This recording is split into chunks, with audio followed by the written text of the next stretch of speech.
నమస్తే అండి. నా పేరు లక్ష్మీపతి, అడ్వకేట్ అండి. నేను ఇప్పుడు మీకు కొన్ని విషయాలు చెప్దామని వచ్చాను. అల్లు అర్జున్ గారి మీద గత 3 రోజుల నుంచి విపరీతమైన ట్రాల్స్ జరుగుతూ ఉన్నాయి.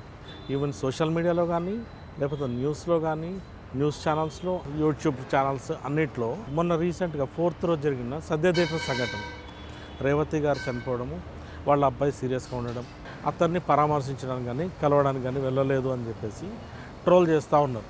అసలు ఆ విషయాలు తెలియకుండా అసలు ఏం జరిగింది తెలియదు పబ్లిక్కి. జస్ట్ ఊరినే రాలేదు, చేయట్లేదు, చూడట్లేదు, ఇది ఒకటే మాట్లాడుతున్నారు. కానీ ఒరిజినల్ ఫ్యాక్ట్స్ ఏంటి అనేది కూడా మీకు తెలుసుకోవాలి. ఇక్కడ ఎప్పుడైతే మొన్న శుక్రవారం రోజు అల్లు అర్జున్ గారిని అరెస్ట్ చేశారు. అరెస్ట్ చేసి మళ్ళీ తర్వాత రిమాండ్కి తీసుకోవడం అయింది, చెంచల్గూడ జైల్లో ఉంచారు. ఇవన్నీ విషయాలు మీ అందరికి తెలిసిన విషయమే.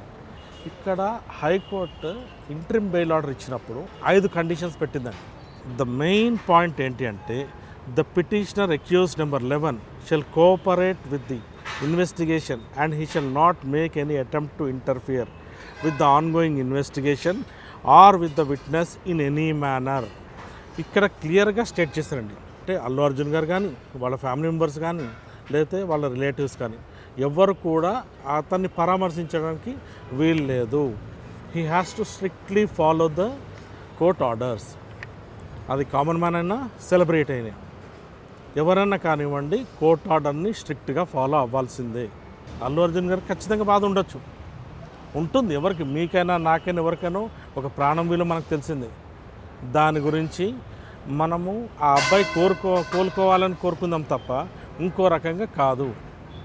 మనం ట్రోల్ చేసో అల్లు అర్జున్ గారు రాలేదు, లేకపోతే ఇంకొకరు రాలేదు, అవన్నీ వద్దు మనకి. అది రైట్ కాదండి.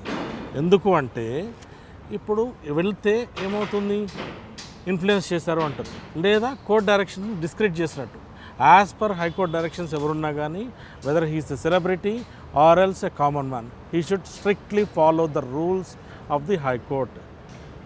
మనం కోర్ట్ని గౌరవించాలి కాబట్టి వెళ్ళడానికి వీల్లేదండి. మనము కేవలం కోరుకోవాల్సింది ఏంటి, ఆ అబ్బాయి పరిస్థితి విషమంగా ఉంది, ఇప్పుడు తేరుకుంటున్నప్పుడు అతను త్వరగా రికవర్ అయ్యేసి నార్మల్ అవ్వాలని కోరుకుందాం. అంతేగాని సెలబ్రిటీ వచ్చి చూడాలి, లేకపోతే వాళ్ళు వచ్చి చూడాలని కాదు. ఆల్రెడీ హైకోర్టులో చెప్పడం జరిగింది, వాళ్ళకి అయ్యే ఖర్చులు ఏవైతే ఉన్నాయో అతనికి మెడికల్ ఎక్స్పెన్సెస్ మొత్తం టీం మొత్తం బేర్ చేస్తున్నారు, వీళ్ళే చూసుకుంటున్నారు. యాజ్ ఎ హ్యుమానిటీ గ్రౌండ్ వాళ్ళు చూసుకుంటున్నారు. And it was there responsibility. అందరూ సపోర్ట్ చేస్తున్నారు. Let's pray for his recovery. ఆ అబ్బాయి రికవరీ కోసం చూద్దాం. అంతేగాని సెలబ్రిటీ రావాలి, చేయాలని మనం చూడొద్దు. At the same time he should not come to the victims place. ఎందుకు అంటే as per high court direction he should not come, అంతే.